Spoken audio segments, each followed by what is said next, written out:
আমরা দেখতে পেলাম কি, যখন এই সেনাদেরকে হত্যা করা হলো, আল্লাহ কয় আমি দেখছি, তোমাকে কিছুই করি নাই। ঠিক না কথাটা?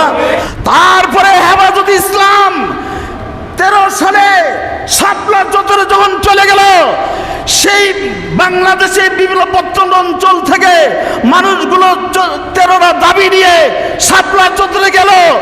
এরপরে দাবি ছিল সরকারের কাছে দাবি করতেই পারে, সরকার যেহেতু অভিভাবক, দাবি নিয়ে গেছে। ন্যায্য দাবি নেওয়ার পরে এই ন্যায্য দাবির বিনিময় তাদেরকে রাতের অন্ধকারে গুলি করে, পাখির মতো গুলি করে দেশটাকে আলিম শূন্য করে দিল। ঠিক না কথাটা?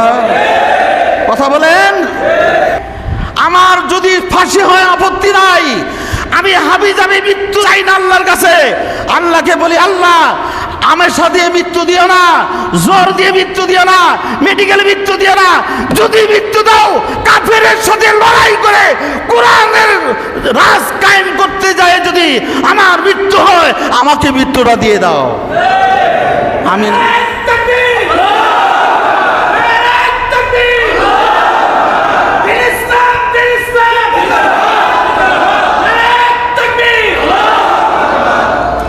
আপনারা শহীদের মৃত্যু হইতে চান না? আল্লাহর কোরআনের জমিনে আইন চলুক, চান না ইনশাল্লাহ? হ্যাঁ মুসলমান, নামাজ যেমন ফরজ, রোজা যেমন ফরজ, আল্লাহর কোরআন দিয়ে আল্লাহর জমিনে আল্লাহর দ্বীন প্রতিষ্ঠিত করা তেমনি মুসলমানদের প্রতি ফরজ। নামাজ পড়বেন, মুনাফিকি করা যাবে না। ঠিক না কথাটা? আমার ভাইরা, তারপরে দেখতে পাইলাম এই কোটা আন্দোলন, কোটা সংস্কার নিয়ে সেই আমাদের সন্তানগুলো দাবি তুলল, যারা শিক্ষিত ছেলেগুলো, মেধাবী ছেলেগুলো, চাকরি হবে না। আমার ভাইরা, দেশের সাথে যখন প্রতারক করেছে, দেশের সাথে যখন গাদ্দারি করেছে, কোটা সংস্কার কথা বলার কারণে হঠাৎ করে তার মুখ দিয়ে বের হয়ে গেল যে রাজাকার তারা পাবে, যে মুক্তিযোদ্ধার সন্তানরা পাবে না, রাজাকার সন্তানরা পাবে। এই কথা বলার পরেই, এই কথা বের হওয়ার পরেই শুরু হয়ে গেল আন্দোলন। ঠিক না কথাটা? এই শুরুতেই আমার ভাইয়েরা, শিক্ষক মারা গেল, আমাদের প্রাণপ্রিয় ছাত্রগুলো, সন্তানগুলো, তোর ভবিষ্যতে যারা এই দেশের কর্ণধার হতো, এই দেশ চালাইতো, এই মেধাবী ছাত্রদেরকে হত্যা করা হয়েছে নির্বিচারে। আমার ভাইয়েরা, আমরা দেখেছি বাংলাদেশ যখন স্বাধীন হয় 9 মাস লাগছিল। আমার ভাইরা, আমরা দেখেছি আফগানিস্তান স্বাধীন করতে 19 বছর লাগছিল। আর এই ফেসিবাদ সরকারের থেকে মাত্র 15 দিনের মধ্যেই বাংলাদেশ স্বাধীন। ঠিক না কথাটা? বেজার হয়েছেন? আমি বলতে চাই আমার ভাইরা, যেই গর্ত তুমি খনন করেছো, ওই গর্তে দিয়েই তুমি পলায়ে গেছো। আবার আমি বলতে চাই, যারা নতুন প্রজন্মে যারা সরকার গঠন করবেন, আলিমদের পরামর্শ নিবেন, গর্ত খনন করবেন না। ওই গর্ত যদি আপনারা খনন করেন, এই গর্ত আপনারাও আবার পড়তে পারেন। ঠিক না কথাটা? এই জন্য আমার ভাইয়েরা, আমরা দোয়া করি, এই আমাদের ছাত্রগুলো দেখে রাস্তাঘাট পরিষ্কার করেছে। এই ছাত্রগুলো, নিরহ ছাত্রগুলো তারা হত্যা হয়েছে, নিরহ ছাত্রগুলো তারা মা হারা হয়ে গেছে, বাবা হারা হয়ে গেছে। নিরহ ছাত্রগুলো আমার ভাইরা এইভাবে আবু সাইদ জীবন দিল, বুঝতেও পারে নাই। সেই কুলঙ্কার আমার ভাইরা, ইহুদি নাসারা কুলঙ্কার, তাকে একটার পর একটা গুলি করে ঝাড় করে দিল। ও বুঝতেও পারে নাই শহীদের মর্যাদা। আবার বাংলাদেশে আমার ভাইরা 5ই আগস্ট, ঠিক না কথাটা? আমরা 5ই আগস্ট সবচেয়ে বড় বিজয় পেয়েছি। কথা বলেন, বিজয় পান না ইনশাল্লাহ? এই বিজয় আমরা রক্ষা করবো না ইনশাল্লাহ? আপনারা আলিমদেরকে, যিনি সরকার গঠন করবেন, আমি বলতে চাই আলিমদের পাশে রাখেন। আলিমেরা আপনাদেরকে সোজা সরল পথ বাতাই দিবে, আপনার দেশ চালান, তাহলে দেশে শান্তি আসবে, নাহলে শান্তি আসতে। আজকের এই পবিত্র দিনে রাজেন্দ্রপুর চৌরাস্তা কেন্দ্রের মসজিদে মদিনা মুনাওয়ারায় আমরা যারা মহান আল্লাহ তাআলার দরবারে গোলামের মতন তার কুদরতি পায়ে সেজদা দিয়ে আল্লাহর দরবারে শুকরিয়া আদায় করব, তুমি আমাদের মনিব, আমরা তোমার গোলাম। ঠিক না কথাটা? তো মনিব আর গোলামের মধ্যে এতটুকু পার্থক্য, তিনি আমাদের মনিব আর আমরা হলাম গোলাম। কোনো ব্যক্তি যদি গোলাম হয়ে মনিবের দায়িত্ব পালন করে, নাফরমান না? কথা বোঝেন নাই? কোনো ব্যক্তি যদি গোলাম হয়ে মনিবের দায়িত্ব নেয়, বুঝে নেয় আমি সব ক্ষমতার মালিক, বুঝেন নাই কথাটা? ও হলো কি সবচেয়ে বড়, বলেন নাফরমান। সবচেয়ে বড় কি? নাফরমান। জমিন আরেকজনের, জমিন মালিকের হলো আল্লাহ, আকাশের মালিক হলো আল্লাহ, চন্দ্র সূর্যের মালিক হলো আল্লাহ, অক্সিজেনের মালিক হলো আল্লাহ, হায়াতের মালিক হলো আল্লাহ। আর আল্লাহর দেওয়া সব দিয়ে আল্লাহর জমিনে বলতেছে সব ক্ষমতার উৎস জনগণ না, সমস্ত ক্ষমতার মালিককে আল্লাহর কোরআনকে প্রশ্ন করেন, কোরআন জবাব দিবে আল্লাহ সমস্ত ক্ষমতার মালিক কি জনগণ না তুমি? তো বলবে আন্নাল কুওয়াতা লিল্লাহি জামিয়া, বলেন সুবহানাল্লাহ। সমস্ত ক্ষমতা একমাত্র জনগণ নয়, আমি আল্লাহ, বলেন সুবহানাল্লাহ। হ্যাঁ, আমি আল্লাহ যাকে ক্ষমতা দেই সেই ক্ষমতা পায়, আর আমি যাকে ক্ষমতা থেকে সরাই দেই তারে কেউ ক্ষমতা বসাইতে পারে। এটা আপনাকে ঈমান মজবুত করতে হবে। সম্মানিত হাজিরিন, আমি কোরআনের হাকিম থেকে সূরা আল ইমরানের আপনারা দেখে নেবেন 26 নং আয়াত। আমি একটা আয়াতে কারিমা তেলাওয়াত করছি, ওদিকে আমি দু একটা কথা বলবো। যে কথাটা আয়াতের প্রেক্ষাপটটা কি ছিল গুরুত্বপূর্ণভাবে শুনবেন। আয়াতের প্রেক্ষাপটটা কি, আয়াত নাজিল হওয়ার কারণটা কি। এই আয়াতটা শুধু ১৫০০ বছর আগে এসেছিল ওই সময়ের জন্য প্রযোজ্য না কিয়ামত পর্যন্ত চলবে, এই জন্য এই প্রেক্ষাপটটা আমি এটা তুলে ধরছি। খেয়াল করেন, যখন রাসূল পাক সাল্লাল্লাহু আলাইহি সাল্লাম দুনিয়ার হায়াতের জিন্দিগি ৬৩ বছরের জিন্দিগি, তার মধ্যে ৪০ বছর মক্কা মুকাররমায় তিনি চললেন, তিনি লালিত পালিত হইলেন। মা আমিনার গর্ভ থেকে এসে দাদার কোলে, চাচার কোলে লালিত পালিত হইলেন। ৪০ বছর পরে যখন আল্লাহ তাআলা বললেন, হেরার গুহায় ডাক দিয়ে নিয়ে বলেন, ইকরা বিসমি রাব্বিকাল্লাযী খালাক খালাকাল ইনসানা মিন আলাক ইকরা ওয়া রাব্বুকাল আকরামুল্লাযী আল্লামাল কুরআন। বলেন সুবহানাল্লাহ। ৪০ বছর পরে যখন নবুয়তি আত্মপ্রকাশ, এটা আবার বুঝেন না ৪০ বছর পরে নবুয়তি পাইছে। নবুয়তি সৃষ্টির বহু আগেই তিনি নবী। বলেন সুবহানাল্লাহ। ঈমান আকীদা বিশ্বাস করতে হবে, সাফ করতে হবে। সমস্ত নবীরা যখন আসমান জমিন চন্দ্র সূর্য নক্ষত্র আল্লাহ কিছুই সৃষ্টি করে নাই, তখন আমার নবী নবী। বলেন সুবহানাল্লাহ। এইভাবে কোরআনে আসছে এই কথাগুলো, যা অধিক আমার বিষয় না। যখন মক্কা নগরে ৪০ বছর থাকার পরে, এরপরে যখন উনি বললেন লা ইলাহা ইল্লাল্লাহু মুহাম্মাদুর রাসূলুল্লাহ, বলেন সাল্লাল্লাহু আলাইহি সাল্লাম, তো তিনি মক্কাবাসীকে, কুরাইশদেরকে এবং ডাক দিয়ে বলল, এ কুরাইশ, বিভিন্ন উমাইয়া গোষ্ঠী শুনো, কুরাইশ গোষ্ঠী শুনো, আমার জাতিরে শুনো, একটা তোমাদের জন্য একটা সুসংবাদ এবং দুঃসংবাদ আছে। সেটা হলো কি, তোমরা পাহাড়ে চূড়ায় আসো। আবু কুবাইস পাহাড়, যারা হজে গেছেন তারা দেখে আসছেন। আবু কুবাইস মানে পাহাড়ের বাবা, সবচেয়ে বড় পাহাড়, যেটা মক্কা গড়ের দক্ষিণ পাশে অবস্থিত সবচেয়ে বড় পাহাড়। এই পাহাড়ের আল্লাহ রাসূল ডাকলেন। কেন ডাকলেন? যে আসো, তোমাদের একটা খবর আছে। তো কুরাইশ, উমাইয়া সবাই চিন্তা করলো, সে তো আল আমিন। সে কি আল আমিন? এই টাইটেল কেউ দেয় নাই, দিছিল কাফেরেরা। কে দিছিল? মানে যদি সত্যবাদী কোনো, যদি মক্কা নগরে যদি সত্যবাদী একটা লোক থাকে, তাহলে একমাত্র আমাদের বাবাও সত্য না, আমার মা সত্য না, আমার ছেলে সত্য না, আমার স্ত্রী সত্য না, আমার জাতি সত্য না।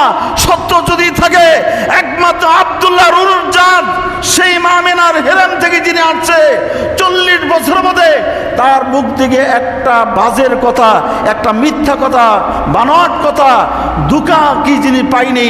এই জন্য বলল মুহাম্মদ সাল্লাল্লাহু আলাইহি ওয়াসাল্লাম যখন ডাকছে, নিশ্চয়ই কোনো কারণ আছে, উনি আলামিন ডাকছে, আমরা চলে যাই। বলেন সুবহানাল্লাহ।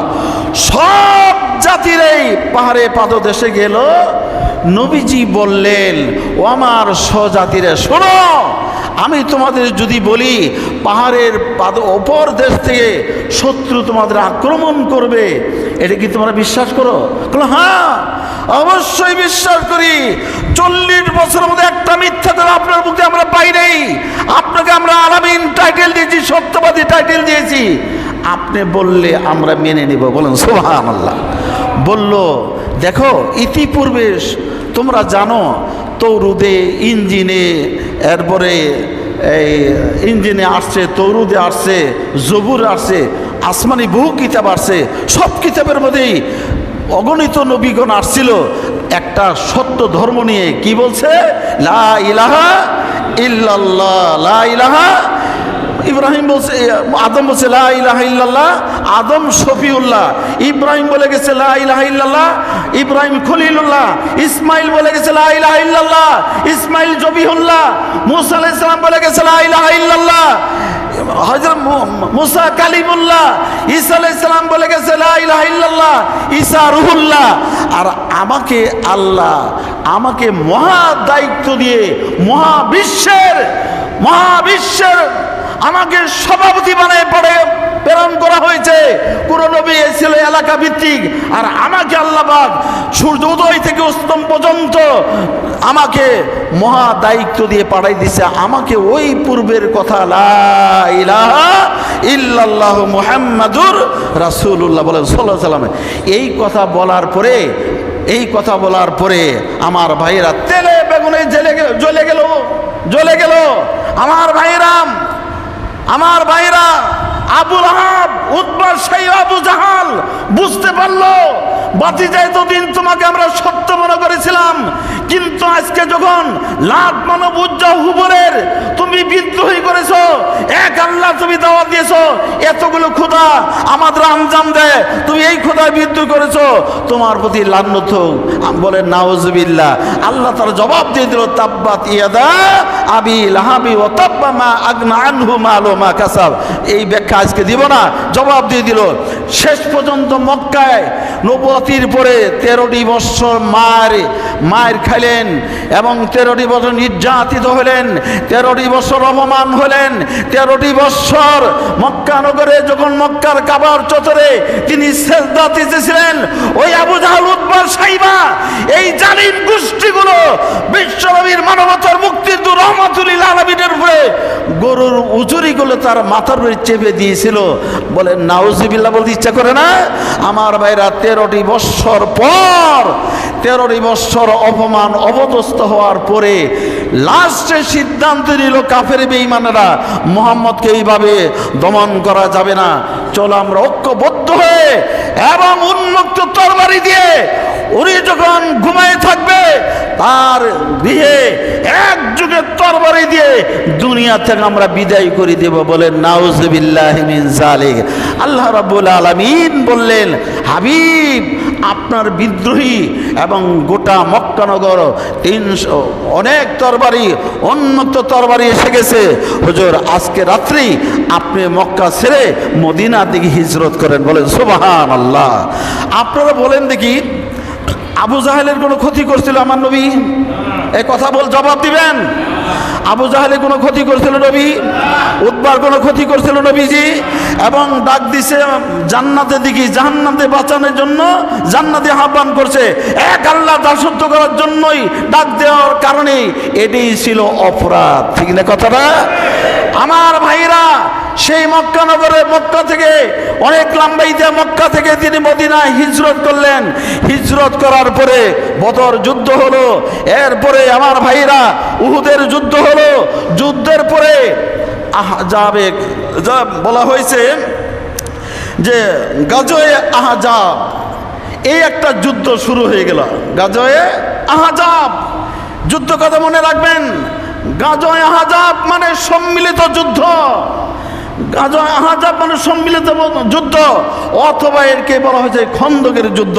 ইতিহাস মুসলমান ভুলে গেছে, এই ইতিহাস এক পদে জানা আছে আলিমদের, বলুন সুবহানাল্লাহ। আলিমদের গায়ে বদরের রক্ত লেগে আছে, আলিমদের গায়ে আবু বকর রক্ত আছে, আলিমদের গায়ে সেই খালিদ বিন ওয়ালিদের রক্ত আছে, আলিমদের গায়ে কোরআনের আলো জানা আছে, আলিমদের গায়ে বদরের কথা মনে আছে, আলিমদের গায়ে উহুদের কথা মনে আছে, আলিমদের গায়ে সেই খন্দকের যুদ্ধের কথা মনে আছে, আলিমদের গায়ে মুতার যুদ্ধের কথা মনে আছে। তাই আলিমেরা ইসলামের সত্য কথা বলতে তারা দ্বিধাবোধ করে না, করে নাই, আর ভবিষ্যতে করবে করবে করবে না। আমার ভাইরা, যখন এই যে আমি আয়াতটা তেলাওয়াত করেছি, আয়াতের প্রেক্ষাপটটা তুলে ধরছি, তো সম্মিলিতভাবে সেই কাফের বেঈমানগুলো তারা চেষ্টা করলো যে মুহাম্মদকে কিভাবে ঠেকানো যায়। তাই তারা গাজায় আহজাব সম্মিলিত যুদ্ধ, এবং তারা যুদ্ধের ঘোষণা দিয়ে দিল।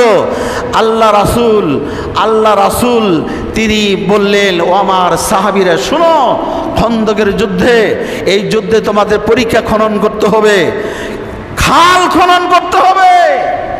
মুসলমান একটু ইতিহাসগুলো একটু খেয়াল করেন, খাল খনন করতে হবে, পরীক্ষা খনন করতে হবে, এবং প্রত্যেক 10 জন ব্যক্তি সাহাবীদের জন্য 40 হাত করে তাদের মেপে দেওয়া হলো, এবং 40 হাত 10 জন সাহাবীদের জন্য কত হাত? 40 হাত, এবং 30 গজ হলো চৌড়া, কয়েক মাইল ব্যাপী এটা পরীক্ষা খনন, কয়েক মাইল ব্যাপী পরীক্ষা খনন, গাজায়ে আহজাব খন্দকের যুদ্ধ। মুসলমান, তারাও তো মুসলমান, তারাও তো আল্লাহকে খুশি করার জন্য চেষ্টা করেছে, তারা নবীকে খুশি করার, নবীর নেতৃত্ব মেনে নিয়েছে। আমরাও আল্লাহকে খুশি করতে চাই, ঠিক না? না ভারতকে খুশি করতে চাই, না আমেরিকাকে খুশি করতে চাই? এই জমিনে ভারতের কোন আমেরিকার? এই জমিনে মালিক কে?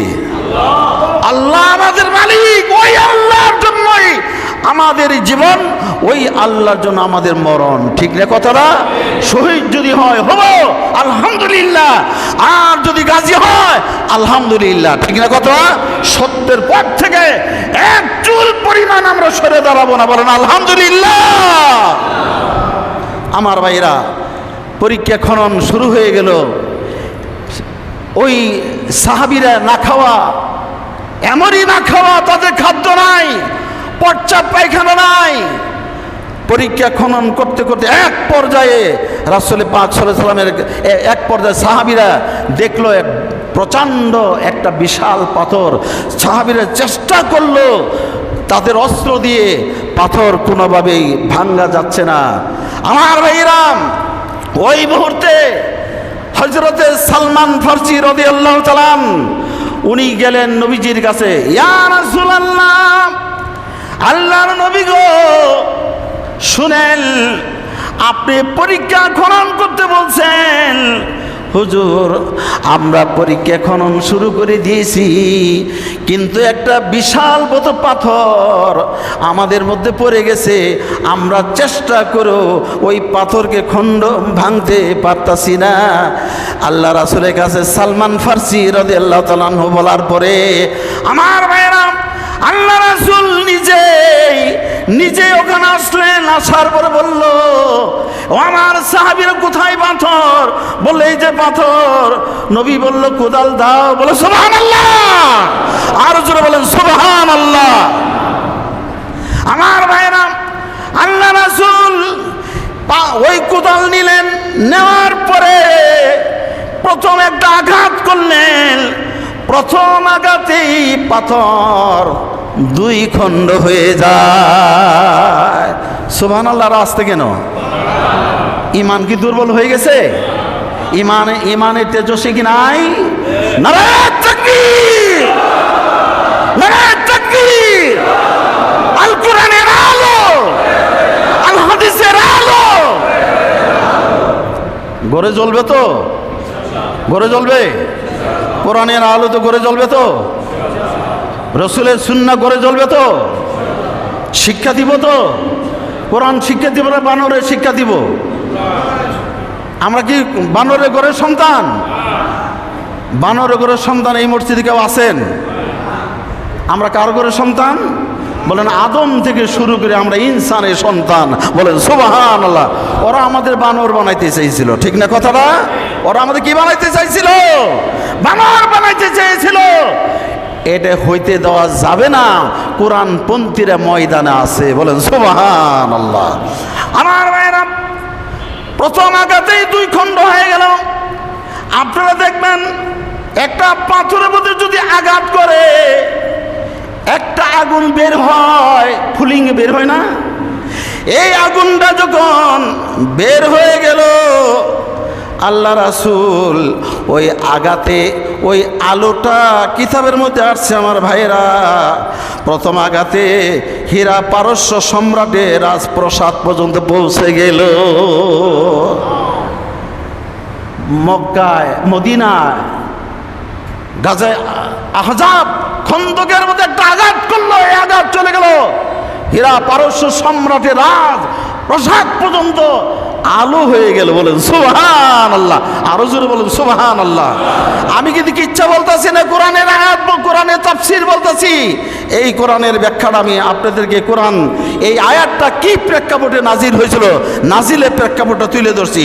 আমার ভাইয়েরা, দ্বিতীয় আঘাত করা হলো, নবীজি আবার আঘাত করলেন। দ্বিতীয় আঘাতে রোম সাম্রাজ্যে লাল বর্ণের রাজপ্রাসাদ পর্যন্ত দেখা গেল। বলেন সুবহানাল্লাহ। আরো জোরে বলেন সুবহানাল্লাহ। আমার ভাইরা, তৃতীয় আঘাত যখন আল্লাহ রাসূল পাথরের মধ্যে করলেন, তৃতীয় আঘাতে সাময় আমিনের উচ্চ প্রাসাদ পর্যন্ত আলো চলে গেল। বলে সুবহানাল্লাহ। এই মুহূর্তে জিবরাইল আলাইহিস সালাতু সালাম এসে বলল, ইয়া রাসূলুল্লাহ, আল্লাহর নবীকে আপনি কি জানেন এই যে প্রথম আলোটা এই যে রাজপ্রাসাদ পর্যন্ত গেল, চারদিকে ছড়ে বলল, আপনি কি জানেন কেন আলো পৌঁছানো হলো? বলল, ভাই জিবরাইল, কেন? আমার আল্লাহ জানাই দিয়েছে যে এই যে চারটে তিনটে আলো যে প্রাসাদগুলো পর্যন্ত পৌঁছে গেছে, ওই জায়গা পর্যন্ত একদিন ইসলামের আলো ওই পর্যন্ত পৌঁছে যাবে। নবীজি ১৫০০ বছর আগে ঘোষণা দিলেন। আমার ভাইরা, আল্লাহ রাসূল ঘোষণা দেওয়ার পরে পরীক্ষা খনন হলো এবং যুদ্ধে নবী জয় হয়ে গেল। নবীজি যখন এই আয়াতখানা ব্যবহার করলেন, যখন তিনি বলতেছিলেন, বলার পরে কাফের বেঈমান মুনাফিকেরা তখন তারা বলল, দেখছো যাদের নাকি ভাত নাই, কাপড় নাই, ক্ষুধার্ত, এই ব্যক্তিরা নাকি আবার সেই পারস্য রোম সম্রাটের স্বপ্ন দেখে, ইয়ামিনের রাজপ্রাসাদ স্বপ্ন দেখে এরা আবার সেই লাল বর্ণের স্বপ্ন দেখে এরা এই কথাগুলো বলা বলি করতেছিল, যাদের ভাত মিলে না, কাপড় মিলে না, এরা আবার এই কথা বলতেছে। কি মুনাফিকেরা এটা আলোচনা করতেছিল। এই প্রেক্ষাপটে আমার আল্লাহ জানাই দিলেন। বলেন সুবহানাল্লাহ। কি বললেন শুনেন, জানা থাকলে বলেন আউযু বিল্লাহি মিনাশ শাইতানির রাজিম। আউযু বিল্লাহ বলতে সমস্যা আছে? আউযু বিল্লাহর অর্থ কি? বিতাড়িত শয়তান থেকে আল্লাহ কাছে বানা চান না? মসজিদের ভিতরে যে শয়তান আসে, এটা কি জানেন? নামাজের ভিতরে যে শয়তান ওয়াসওয়াসা দিয়ে কেমনে তাড়াতাড়ি বার করে নিব এই চিন্তা করায়, ঠিক না কথা? কালবির ভিতর শয়তান ঢুকে, এই জন্য পড়ে না। আর একটা অক্ষর বলে 10টা নাকি পাওয়া যায়। বলে সুবহানাল্লাহ। তাহলে শয়তান দূর করতে চান না ইনশাল্লাহ? উচ্চ আওয়াজে কণ্ঠ দিয়ে বলে, ইমানের দায়িত্ব নিয়ে বলেন, আউযু বিল্লাহি মিনাশ শাইতানির রাজিম বিসমিল্লাহির রহমানির রহিম কুলিল্লাহুম্মা মালিকাল মুলকি তু'তিল মুলকা মান তাশাউ ওয়া তানজি'ুল মুলকা মিম্মান তাশাউ ওয়া তু'ইজ্জু মান তাশাউ ওয়া তুযিল্লু মান তাশাউ বিয়াদিকাল খায়র ইন্নাকা আলা কুল্লি শাইইন কাদির।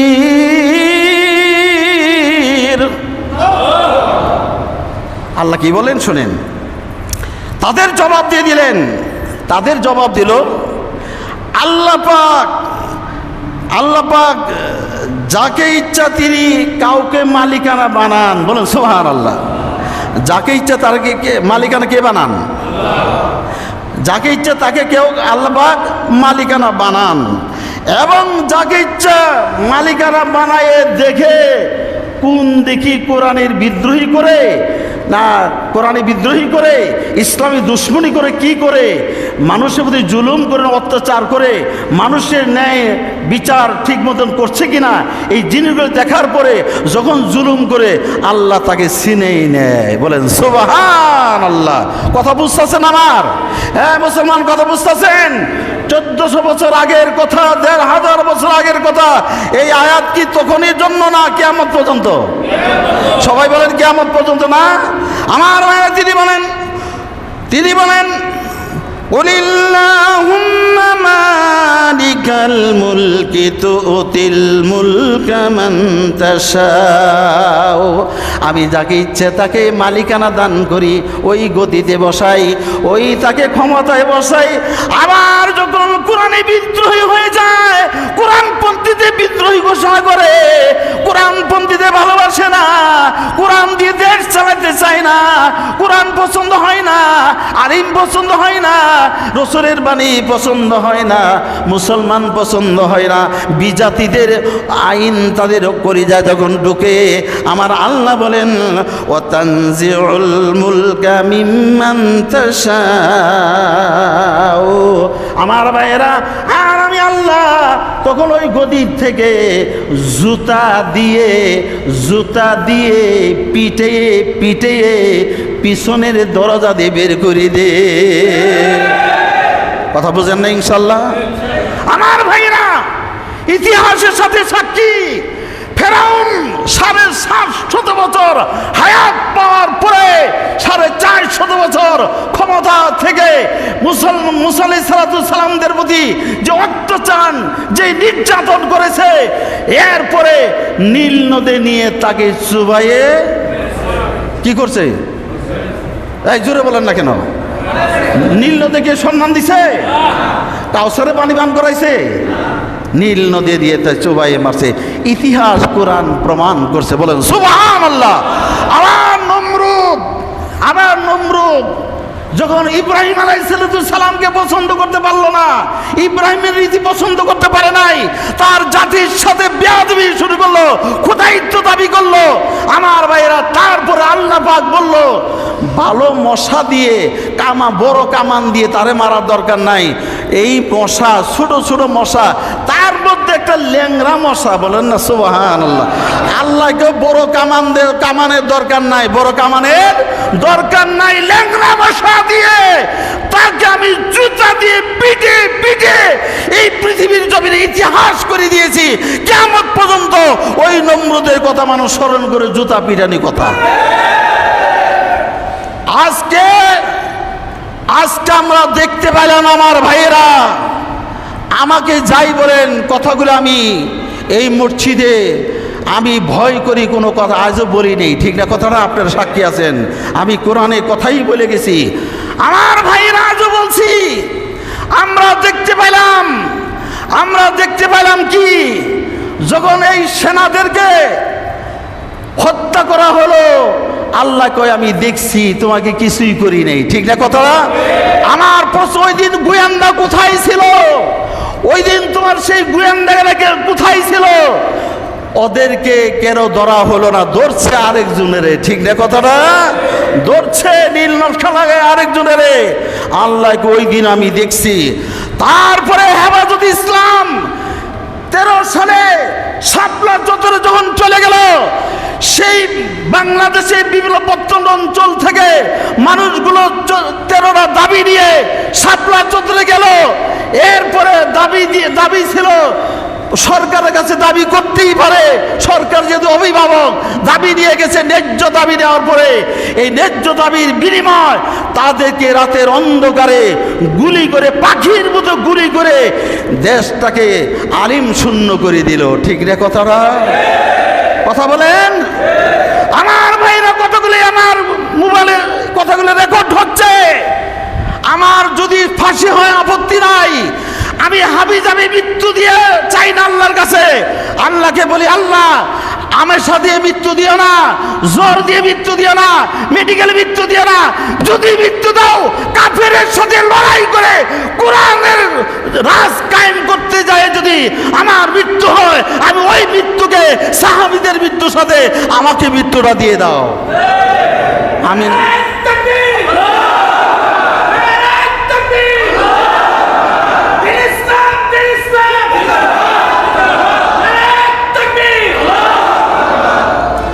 আপনারা শহীদের মৃত্যু হইতে চান না? আল্লাহর কোরআনের জমিনে আইন চলুক, চান না ইনশাল্লাহ? হ্যাঁ মুসলমান, নামাজ যেমন ফরজ, রোজা যেমন ফরজ, আল্লাহর কোরআন দিয়ে আল্লাহর জমিনে আল্লাহর দ্বীন প্রতিষ্ঠিত করা তেমনি মুসলমানদের প্রতি ফরজ। নামাজ পড়বেন, মুনাফিকি করা যাবে না। ঠিক না কথাটা? আমার ভাইরা, তারপরে দেখতে পাইলাম এই কোটা আন্দোলন, কোটা সংস্কার নিয়ে সেই আমাদের সন্তানগুলো দাবি তুলল। যারা শিক্ষিত ছেলেগুলো, মেধাবী ছেলেগুলো, তারা তাদের চাকরি হবে না।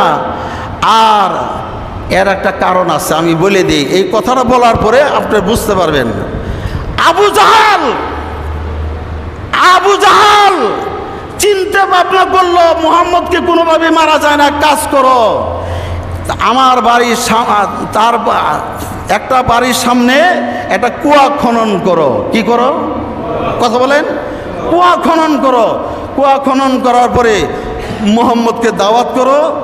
এরপরে ওই কুয়া খনন করার পরে এমনভাবে কুয়াটার উপরে এই একটা কাপড় বিছিয়ে দিবে। দেওয়ার পরে কাপড় বিছিয়ে দেওয়ার পরে ওর মধ্যে হালকা মাটি দিবে। আর মুহাম্মদ সাল্লাল্লাহু আলাইহি ওয়াসাল্লামকে বলবা, আমরা কিছু সঙ্গে মানুষ এতদিন তো বুঝি নাই, কালেমা বুঝি নাই, দিন বুঝি নাই, আমরা আপনার হাতে কালেমা পড়তে চাই, আপনি আমাদের বাড়িতেই আসেন, বাড়িতেই কালেমাটা পড়াই দেন। এটা কি তাদের উদ্দেশ্য কি খারাপ না ভালো? খারাপ না ভালো? আমার ভাইরা, কুয়া খনন হয়ে গেল। তারপরে আবু জাহেলের আগের নাম ছিল আবুল হেকাম। এই মনে রাখেন, আবু জাহেলের আগের নাম কি ছিল? আবুল হেকাম, মানে জ্ঞানের বাবা। দিন না বোঝার কারণে নাম হলো কি আবু জাহাল, তার মানে মূর্খের বাবা। ঠিক এইভাবে যখন এই জ্ঞানের বাবা এই বুদ্ধি আটকাইলো যে এই গর্তের মধ্যে ফেলে শেষ করে দেওয়া হবে, আর তাকে খুঁজে পাওয়া যাবে না, আমরা 360টি মূর্তি পূজা করতে পারবো। তো যখন বললো তোমরা যাও, কিন্তু আমি তো নেতা, ওরকে যখন মারবা তখন তো আরও অন্য গোষ্ঠীগত লোক ধরে বসবো, আর আমি যদি থাকি তাহলে আমি জবাব কেন দিব? তোমাদের বাঁচানোর জন্য আমি নিজেই থাকবো, আমি নিজে একটু দূরে থাকবো, পরে মাতবরি করে তোমাদের আমি বাঁচাই দেব। এটা বলে আবু জাহেল একটু জায়গা, আবার এরা গেল দাওয়াত দেওয়ার জন্য। আবার আবু জাহেল ফিরত এসে বলতো, শোনো, মোহাম্মদ তো বাতিজা, এ তো জাদুকর, এটা দুনিয়ারও জাদু চলে, আসমানে সূর্য চন্দ্রের মধ্যেও জাদু করতে পারে। অতএব এই যে আমি ভাগলাম, আমার সুরতও যদি ধরে আমারও ছাড়বা না। কথা বুঝতে পারছেন? আমার সুরত যদি ধরে এই আমি চলে যাচ্ছি, তুমি মনে রেখো আমি যাচ্ছি, কিন্তু আমার সুরত যদি ধরে আমারও ছাড়বে না, আমি কিন্তু গেলাম। বলেন না সুবহানাল্লাহ, আরো জোরে বলেন সুবহানাল্লাহ। আপনারা অনেকদিন আগে শুনছেন না, অন্যের জন্য গর্ত খুঁজে সেই গর্তে, এটা 1500 বছর আগের ঘটনা, একটু বলে দিলাম। আমার ভাইরা, আবু জাহেল জন্য এই কথা বলে গেছে গা, নবীজিকে দাওয়াত করছে, নবীজি আসতেছে, নবী বের হয়ে গেছে, আবু জাহেলের মনে ওইটা ভুলাই দিছে যে আমি গেলেও সাইরো না, এটা ভুলাই দিছে আল্লাহ পাক। কে ভুলাই দিছে? এরপরে নবী বের হয়েছে, আবু জাহেল দৌড় বেরিয়ে আইছে, এই শোনো শোনো, মুহাম্মদ কিন্তু বেরিয়ে আইছে। কইলে আমাদের নেতা তো বলেই গেছে আমার সুরত ধারণ করে আসতে পারে, তুমি কিন্তু আসলে আমাদের নেতা না, তুমি কিন্তু মুহাম্মদ সুরত ধারণ করছো, তুমি সেই মুহাম্মদ। এই কথা বলে গাড়ে ধরে এবং ওই গর্তের মধ্যে আবু জাহেলকে জর্মের মতন গুতা। সুবহানাল্লাহ কয় না? তারপরে সুবহানাল্লাহ কয় না? আমার ভাইরা, দেশের সাথে যখন প্রতারক করেছে, দেশের সাথে যখন গাদ্দারি করেছে, কুটা সংস্থার কথা বলার কারণে হঠাৎ করে তার মুখ দিয়ে বের হয়ে গেল যে রাজাকারের এই রাজাকারের পোলারা কি সেই পাবে, তারা পাবে যে মুক্তিযোদ্ধার সন্তানরা পাবে না, রাজাকের সন্তানরা পাবে। এই কথা বলার পরেই, এই কথা বের হওয়ার পরেই শুরু হয়ে গেল আন্দোলন। ঠিক রে কথাটা? এই শুরুতেই আমার ভাইয়েরা শিক্ষক মারা গেল, আমাদের প্রাণপ্রিয় ছাত্রগুলো, সন্তানগুলো, তোর ভবিষ্যতে যারা এই দেশের কর্ণধার হতো, এই দেশ চালাইতো, এই মেধাবী ছাত্রদেরকে হত্যা করা হয়েছে নির্বিচারে। আমার ভাইয়েরা, আমরা দেখেছি বাংলাদেশ যখন স্বাধীন হয় 9 মাস লাগছিল। আমার ভাইরা, আমরা দেখেছি আফগানিস্তান স্বাধীন করতে 19 বছর লাগছিল। আর এই ফেসিবাদ সরকারের থেকে মাত্র 15 দিনের মধ্যেই বাংলাদেশ স্বাধীন। ঠিক না কথাটা? বেজার হয়েছেন? আমি বলতে চাই আমার ভাইরা, যেই গর্ত তুমি খনন করেছো ওই গর্তে দিয়েই তুমি পলায়ে গেছো। আবার আমি বলতে চাই, যারা নতুন প্রজন্মে যারা সরকার গঠন করবেন, আলিমদের পরামর্শ নেবেন, গর্ত খনন করবেন না। ওই গর্ত যদি আপনারা খনন করেন, এই গর্তে আপনারাও আবার পড়তে পারেন। ঠিক না কথাটা? এই জন্য আমার ভাইয়েরা, আমরা দোয়া করি, এই আমাদের ছাত্রগুলো দেখে রাস্তাঘাট পরিষ্কার করেছে, এই ছাত্রগুলো, নিরহ ছাত্রগুলো তারা হত্যা হয়েছে, নিরহ ছাত্রগুলো তারা মা হারা হয়ে গেছে, বাবা হারা হয়ে গেছে, নিরহ ছাত্রগুলো আমার ভাইরা এইভাবে আবু সাইদ জীবন দিল, বুঝতেও পারে নাই। সেই কুলঙ্কার আমার ভাইরা, ইহুদি নাসারা কুলঙ্কার, তাকে একটার পর একটা গুলি করে ঝাড় করে দিল। ও বুঝতেও পারে নাই শহীদের মর্যাদা। আবার বাংলাদেশে আমার ভাইরা 5ই আগস্ট, ঠিক না কথাটা? আমরা 5ই আগস্ট সবচেয়ে বড় বিজয় পেয়েছি। কথা বলে বিজয় পান না ইনশাল্লাহ? এই বিজয় আমরা রক্ষা করবো না ইনশাল্লাহ? আপনারা আলিমদেরকে, যিনি সরকার গঠন করবেন, আমি বলতে চাই আলিমদের পাশে রাখেন। আলিমেরা আপনাদেরকে সোজা সরল পথ বাতাই দিবে, আপনার দেশ চালান, তাহলে দেশে শান্তি আসবে, নাহলে শান্তি আসতে